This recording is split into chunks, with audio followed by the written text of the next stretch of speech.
Next, we're going to talk about Nintendo and how they are actually in the right when it comes to suing RomUniverse. Now, you guys know I am generally all about game preservation, especially emulation of older games from Sega Genesis, Nintendo, PlayStation 1, whatever. There's no reason to pay for games that you did legally purchase back in the day. Honestly, paying for a game twice, especially with Nintendo wanting to charge a premium for games that are 25 years old and whatnot, is absolutely ridiculous, and generally I am certainly on the side of the gaming community, not Nintendo. However, in this particular instance, they are definitely in the right by suing the absolute titties off of RomUniverse, as they were making profit off of these ROMs, financially benefiting off this. Now, I understand they have to keep the servers online and whatnot to be hosting all these ROMs, but literally no other ROM site does it quite like this asshole was doing, and he got fucked. He got bent over and figgity fucked hard by Nintendo, and honestly, I'm gonna share why, but Nintendo was absolutely in the right for doing what they did to this gentleman, which was basically making him destroy, using the word destroy, absolutely everything that he owns of their intellectual property.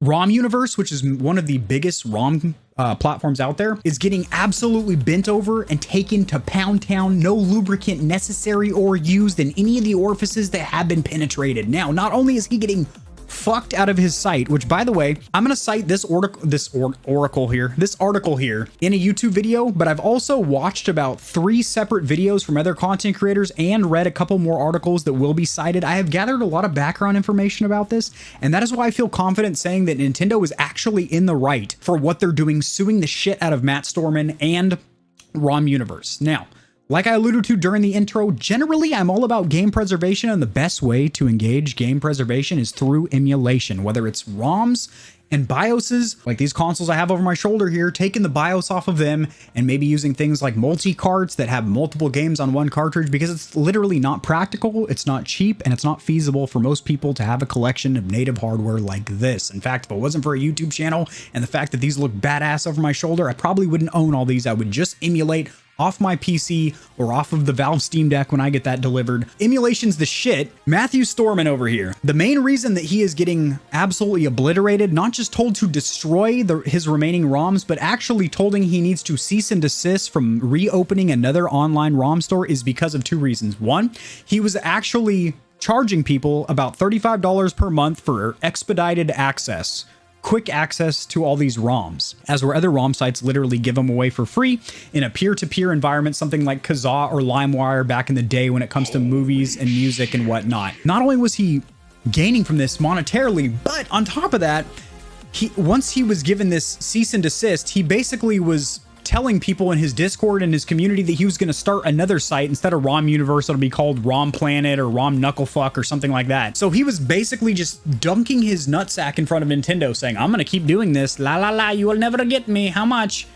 And Nintendo said, nope. So now he not only still has to pay $2.1 million, granted they're in $50 increments, and he missed his $50 increment. So he's not even paying $50 a month. So basically, financially, he got away with a slap on the tuchus. But this is where it gets pretty spicy.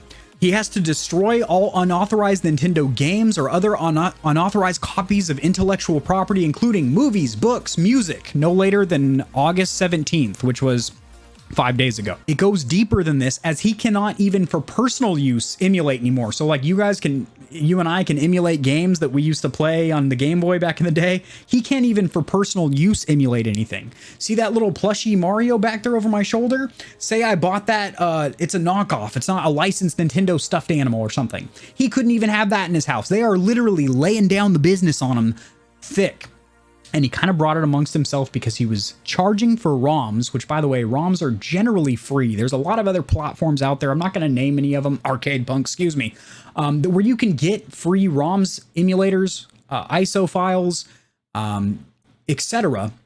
to emulate these games and basically encourage game preservation. Now, another reason that I do say Nintendo is in the right here is I have done a lot of research on this, and granted, Nintendo is very, very severe with their intellectual property, more so than Sega, Sony, or Microsoft, but they actually have protected a lot of ROM sites in the past, considering them to be archives of game preservation. So if they deem your ROM site to be that you're not trying to make money like Matthew Storman was, that you're just giving these away and you're not really stepping on the toes of Nintendo, i.e. you're not selling games, distributing games that Nintendo's trying to sell on the Switch at their e-store, their Nintendo eShop and whatnot, then they'll leave you alone and say that you're basically supporting game preservation by having an archive of past games, maybe ROMs that they don't even have in their libraries and whatnot. So they are kind of defending a lot of other ROM sites that aren't trying to go for monetary gain like Matthew Storman was. So he fucked up in two ways. He charged, and then he basically touted that he was going to start another site even after he got shut down. And the third mistake would be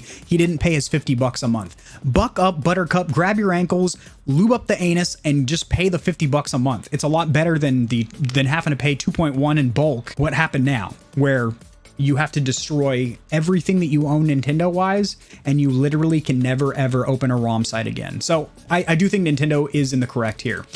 What is not correct is the condition of Halo Infinite. I am calling it right now.